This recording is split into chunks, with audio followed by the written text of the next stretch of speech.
Selamat siang Bapak, Ibu, dan teman-teman semua. Kami dari kelompok 4 mata kuliah Analitika Bisnis, Program Studi Magister Manajemen Universitas Indonesia akan mempresentasikan hasil analisis preskriptif kami yang berjudul Optimasi Produksi Bulu Mata Palsu. Anggota kelompok kami terdiri dari Naomi Valentina, Izati Khairina, Dewi Setiani, Agus Setio Utomo. Untuk poin yang akan kita bahas pada kali ini adalah latar belakang, tujuan penelitian, fungsi kendala, tampilan R, hasil penelitian dan interpretasi, serta kesimpulan dan lesson learned. Sebelum masuk ke perhitungan optimasi produksi, mari kita lihat terlebih dahulu bagaimana potensi pasar bulu mata palsu secara global. Berdasarkan data dari Bridge Market Research, pasar bulu mata palsu global diperkirakan akan bernilai sekitar 1,8 miliar USD pada tahun 2024, dan angka ini diproyeksikan meningkat signifikan hingga mencapai 3 miliar pada tahun 2032. Pertumbuhan ini setara dengan CAGR sebesar 6% per tahun dan menjadi sinyal kuat bahwa industri ini memiliki peluang ekspansi yang besar ke depannya. Pendorong utamanya adalah tren kecantikan, pengaruh media sosial, dan juga permintaan akan produk yang inovatif dan ramah lingkungan. Nah, fakta ini menunjukkan bahwa perusahaan-perusahaan produsen bulu mata, termasuk yang ada di Indonesia, memiliki peluang strategis untuk meningkatkan kapasitas produksi mereka secara lebih efisien dan juga terencana. Kita bergeser ke konteks lokal di Indonesia, Purbalingga dikenal sebagai pusat industri bulu mata palsu nasional, bahkan diakui sebagai produsen terbesar kedua di dunia setelah Gwangju, Korea Selatan. Salah satu pemain utamanya adalah PT Sungsim Internasional yang secara konsisten mengekspor bulu mata palsu ke pasar global. Perusahaan ini memproduksi 3 jenis bulu mata. Yang pertama ada reguler, yaitu bulu mata yang biasa digunakan untuk aktivitas sehari-hari. Ada flare, bulu mata yang biasa digunakan untuk extension. Serta ada melo yang biasa digunakan untuk festival dan juga karnaval tertentu. Berdasarkan data histori produksi dari tahun 2021 hingga 2024, kita dapat melihat bahwa PT Sungsim memiliki pola produksi yang stabil untuk ketiga jenis produk bulu mata. Namun, masing-masing produk ini memiliki karakteristik biaya dan keuntungan yang berbeda sehingga dibutuhkan pendekatan yang lebih strategis untuk menentukan jumlah produksi yang optimal. Maka dari itu, dalam analisis ini kami menggunakan pendekatan preskriptif analitik dengan tujuan untuk membantu perusahaan menentukan kombinasi jumlah produksi yang paling menguntungkan. Model ini mempertimbangkan dua batasan utama yang dihadapi oleh perusahaan, yaitu keterbatasan bahan baku rambut dan lem, serta jam kerja total karyawan dalam 1 bulan produksi. Output dari model ini tidak hanya memberikan solusi angka, tetapi juga dapat menjadi alat bantu pengambilan keputusan yang objektif dan juga terukur, terutama dalam konteks pengalokasian sumber daya bulanan secara efisien. Batasan-batasan yang dihadapi selanjutnya akan dijelaskan lebih lanjut oleh rekan saya. Saya akan mulai menyampaikan mengenai keterbatasan sumber daya dari PT Sungsim. PT Sungsim membutuhkan bahan baku berupa rambut dan lem. Kemudian jam kerjanya 8 jam per hari, 5 hari dalam seminggu, dan 20 hari dalam 1 bulan. Jumlah karyawannya adalah 304 orang karyawan dengan pembagian per divisi sebagai berikut. Kemudian kebutuhan resource per jenis produk, yaitu bulu mata reguler membutuhkan 243 mg rambut, 58 mg lem, dan juga 5 menit jam kerja. Bulu mata flare membutuhkan 229 mg rambut, 79 mg lem, dan juga 4 menit jam kerja. Bulu mata melo membutuhkan 3.568 mg rambut, 1.428 mg lem, dan juga 15 menit jam kerja. Kemudian yang berikutnya adalah keterangan produksi per bulan. Kapasitas pengadaan yang dimiliki oleh PT Sungsim adalah 250 juta miligram bahan baku rambut. Ini kami ubah menjadi miligram untuk menyesuaikan dengan kebutuhan produksi per produk. Kemudian lem pengadaannya 70 kg atau 70 juta miligram setiap bulannya. Kemudian kapasitas labor hour kami ubah menjadi minute labor. Kemudian ditemukan bahwa jumlah menitnya adalah 2.947.200 menit. Profit produk kami ubah menjadi dolar karena produk ini dihasilkan untuk memenuhi pesanan ekspor. Asumsi dasar yang kami gunakan adalah ada 2 pendekatan, yaitu dalam menentukan minimal produk.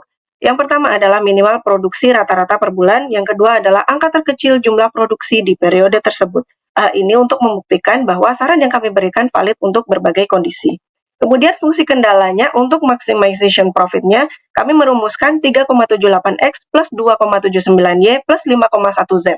Dengan X, Y, Z adalah bulu mata dari masing-masing jenis. Kemudian Pendekatan rata-rata dari produksinya menurut bahan baku jam kerja 5X plus 4Y plus 15Z. Kemudian untuk rambut 243X plus 229Y plus 3568Z. Untuk bahan baku lem 58X plus 479Y plus 1428Z.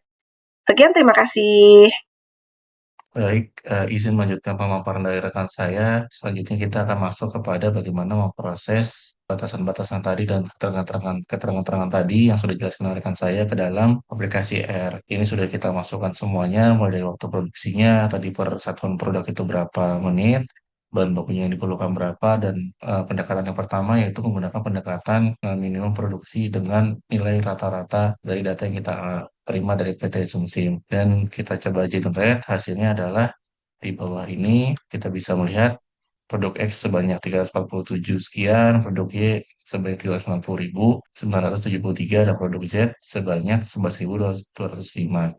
Sehingga total total profit yang kita bisa dapatkan adalah 2.097.096 US dollar. Selanjutnya kita masuk kepada pendekatan yang kedua. Pendekatan yang kedua ini adalah kita menggunakan pendekatan produksi minimum ini dengan data yang paling rendah yang berdasarkan data dari PT Sumsim itu sendiri.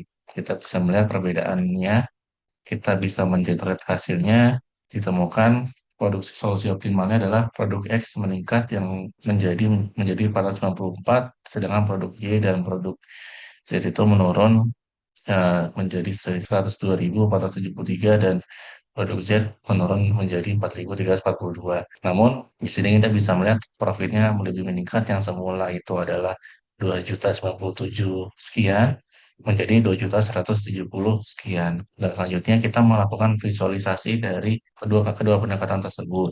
Ini kita sudah menyiapkan juga. Kita bisa melihat hasilnya di sini. Untuk produk X, dia meningkat, yang semula menggunakan pendekatan rata-rata, dia meningkat.